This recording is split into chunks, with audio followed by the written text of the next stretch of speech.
Wow, what a powerful film. The Perfect Neighbor, nominated for an Oscar.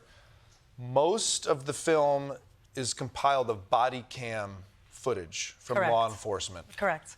Tell me about the story and how you compiled that. Sure. So there's a personal connection to the story, which is that Ajika was a friend of my family. And I have family that lives in Florida, and she was close with them. So on the night that she was murdered, we received a call from my family members down there. It was a distress call. And when I say we, I mean myself, my husband, Nakan Kwantu, who is also a producer on the film, and my team at Message Pictures, Elisa Payne and Sam Pollard. And so we were immediately on the ground trying to support the family and trying to get the story in the news.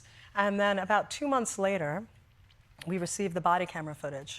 It was through the Freedom of Information Act that the lawyers for the case, Benjamin Crump, a very famous civil rights lawyer, and Anthony Thomas, they were able to acquire the footage and they sent it to us. And they said, can you look through this? There's so much material here. We've never seen anything like it. Yeah. And it was about 30 hours.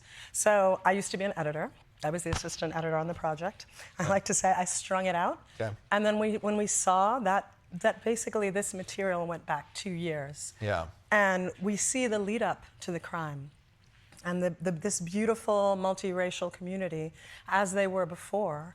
And then we see how one outlier who used, she basically weaponized racism, used manufactured fear, Yep. and lax gun laws, and she was emboldened by stand your ground laws. Yep. And the intersection of all those things led to this terrible crime.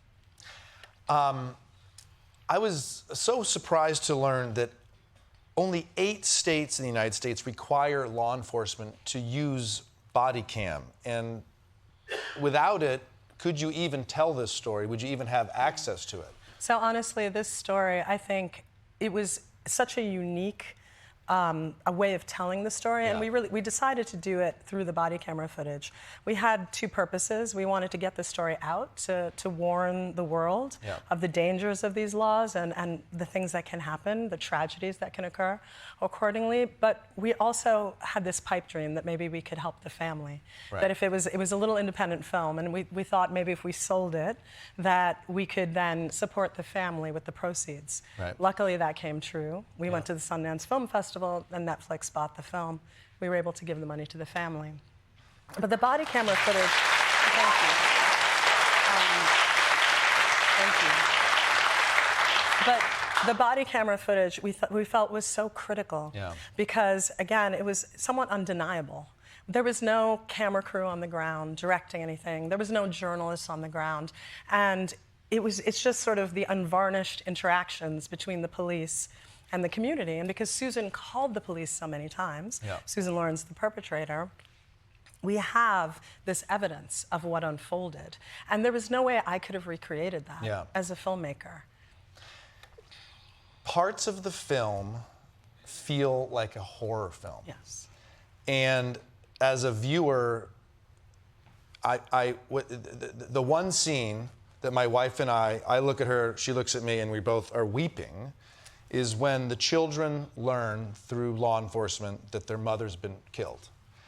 And it's such a powerful scene. I've never felt anything like that watching a film. Why was it important to share that scene? Sure. So that scene, again, this is the worst day of ostensibly of these children's lives. Yeah. And it was very difficult for us to watch ourselves. Yeah. I mean, honestly, we were devastated by it. But Pamela Dias, who's Ajika Owen's mother, and she is honestly the bravest person I know, she said, when we obviously wanted her to bless us making this film, Right. she did. Right. And when it was finished, I shared it with her and said, you tell me what to do here. Do we continue? If not, if you don't want to, this film, it can disappear. Yeah. And it can just have been my process. And she watched it. She wanted to move forward with it. She wanted to make change in Ajika's name. But that scene to her, she said, you leave that in. This is the true cost of gun violence. Yeah. People are numb to it in this country. Again, there's a shooting every day almost. Yeah. And she was like, people don't understand the grief and the impact of the grief. And if my grandchildren had to go through this, then the world can bear witness. I mean, you watch everyone, but in particular, the children's lives change immediately as a viewer. Stand Your Ground laws contribute to over 700 additional gun deaths each year. That's right. Who are these laws meant to serve? So Stand Your Ground was penned in Marion County, in Florida, where Adjika was murdered. Right. And they were penned by Dennis Baxley, who is a Republican lawmaker, and with tremendous support from the NRA. So I think that might lead us all to understand who they were meant to serve. I mean, in Florida in particular, the law exists in about 38 states in some shape, form, or fashion. But what makes the law so dangerous is, for example, in Florida, if you are anywhere, you don't have to be in your home, but if you are anywhere lawfully, and you feel that your life is in imminent danger from, it can be a perceived threat, you have the right to use deadly force without having the duty to retreat. Right. Now, there is no way bias doesn't play into that. Right. And what you believe to be a threat. And the duty to retreat saves lives. So, and racial bias is often at the forefront of these incidences. We have the example of Trayvon Martin. Yeah. One of the most beautiful parts of this community was how often the cops showed up and the kids were playing outside. Yes. And it was multiracial kids. Yes. And different aged kids. And I remember we were watching going, this is what I want kids to be doing. I don't want them on TikTok. I don't want them inside. They're literally outside and running around in the field. I had a logistical question. The vacant lot where they're playing, whose property was that? So that actually belonged to a neighbor, and they had permission to be there. Okay. And as you can see, the children were often supervised. That little community, to me, is the best of us. That is the American dream. Again, it is a working class community, but a beautiful community, strong social network. Everyone looks out for each other's kids. I kind of grew up like that, where the neighbor could yell at you, but they also loved you. Right. They also looked out for you, you know, and they would call your parents on you. Right. But, you knew where to go if you were in danger. And you see that with these children. You see that love and support. Yeah. Is there an argument to be made that justice ultimately was served to Susan? I mean, she's in prison right now. I believe she was sentenced to 25 years. Did the system work? So my feeling is that the justice is bittersweet. Again, Susan, we were surprised because Susan was convicted by an all-white jury in Marion County, again, the heart of where Stand Your Ground was born. So we did not expect that, particularly with the precedent of what happened with Trayvon Martin and other cases in Florida in particular. However, I personally feel that the systems that be failed Susan as well. They failed that community, absolutely.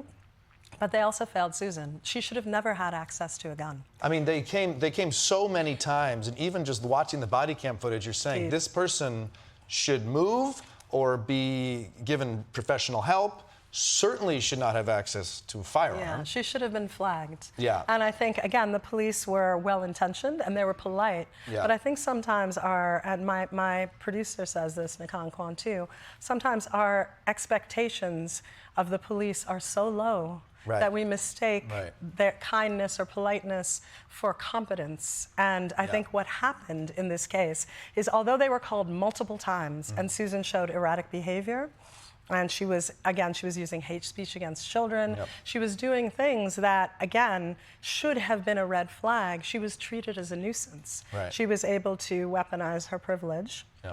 And the police, again, brought their own biases to the scene and never saw her as a threat or the community as worth protecting. And the worst possible outcome happened. Yeah.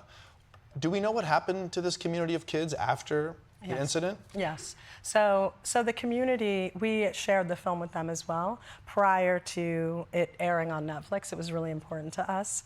And it was devastating for them to watch, but they believed in what we were doing. They understood why we were trying to share the film.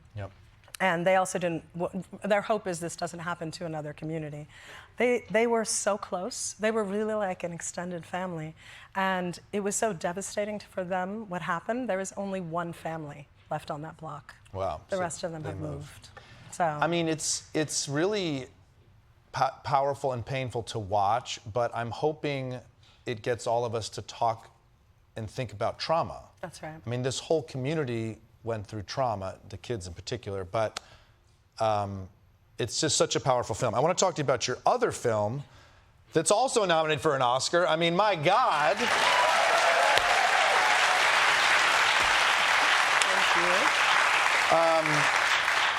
you. You have 2 more films nominated for an Oscar than I do this year. The Devil is Busy is up for Best Documentary Short, and it follows a security guard. It's about 34 minutes. It follows a security guard at a women's health clinic in Atlanta, and that's a moving story. Wow. Tell me a little bit about that. How did you find the security guard, and how did that come about? Sure. So that project started with Soledad O'Brien Productions. So Soledad O'Brien and her partner Rose Arce they knew that the Dobbs decision was coming, and they knew that Roe versus Wade was going to fall at the federal level, and we wanted to tell a story that was a window into the impact. Basically, 25 million women have lost health care, reproductive health care, since that decision. And so the outcome is tremendous. It's a terrible, tremendous impact. And so in searching for this story, I also have an incredible producer, Amber Faris, and my co-director, Chrislyn Hampton, who is my best friend from college. So this was a family affair also. Nice. But we found this clinic in Georgia, and we realized we wanted to make a film that was representative of a day in the life. And Tracy, who is the security guard, really was a window in to that world, but also she's someone who is deeply Christian. Yeah, that was some of the most powerful stuff. That was fascinating to us, because you have protesters every day outside this clinic who are using religion against women, essentially weaponizing it, and shouting parts of the scripture. We realized that sometimes it was wrong, but they were shouting parts of the scripture. They were shouting wrong scripture? Yes. God, that's like what I always assumed, but I never check it. Yeah. But so, like, against, basically, yelling at the women who are entering the clinic. Yeah. It's an all-day barrage of noise. And on the inside, you have Tracy, who holds the same faith, but has somehow managed to find a place where the intersection of faith and women's reproductive rights can coexist. And that, to us, we were like, she is this incredible, she's almost like a unicorn, again, in this sort of battle for women's reproductive health care and justice. And we're hoping that she might be able to open that door for many others who might be struggling with that, the sort of dichotomy of those two issues. You had such judgment outside, and you had such service to others on the inside. Yes. So basically, I've watched all your films this year, and I've cried through all of them. But please, everyone watch them. It's excellent. The Perfect Neighbor's on Netflix. The Devil's Busy is on HBO. One last question.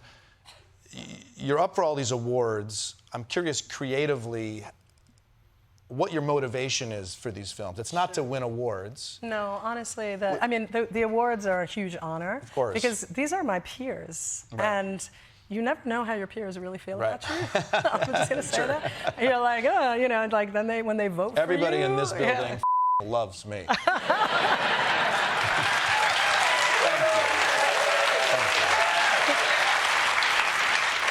If we put that to a vote, you'll find out. Let's not do that. Let's not do that. Yeah. But so incredible honor. But I think for me, the most interesting thing is our films that hold a mirror up to our society and present an angle into it that we haven't thought about, that spark ideas and conversation. And The Perfect Neighbor, to me, holds a mirror up to our society 100%. It reflects all the ills that right now are plaguing us and really coming from the top down. These are devices, the things that I spoke about, weaponized racism, manufactured fear. They're deliberately being used by the powers that be to divide us and to polarize us and turn us against each other. Because if we fear our neighbor, and if we fear and hate our neighbor, then when they are kidnapped and trafficked to what is ostensibly a concentration camp, we might not say anything. Right. So I think I hope that these films give people a window into a way of looking at things that might shift minds, that might shift hearts. And again, being the perfect neighbor to me is being like that community, being an upstander, again, being involved, caring, not being quiet. And as Susan said, she was the perfect neighbor and she claimed it by, she said, "You'd never see me I'm quiet. I stay in my house. That's not what we need at this time. Yeah. The perfect neighbor is in the streets of Minneapolis. Right. The perfect neighbor is. Thank you.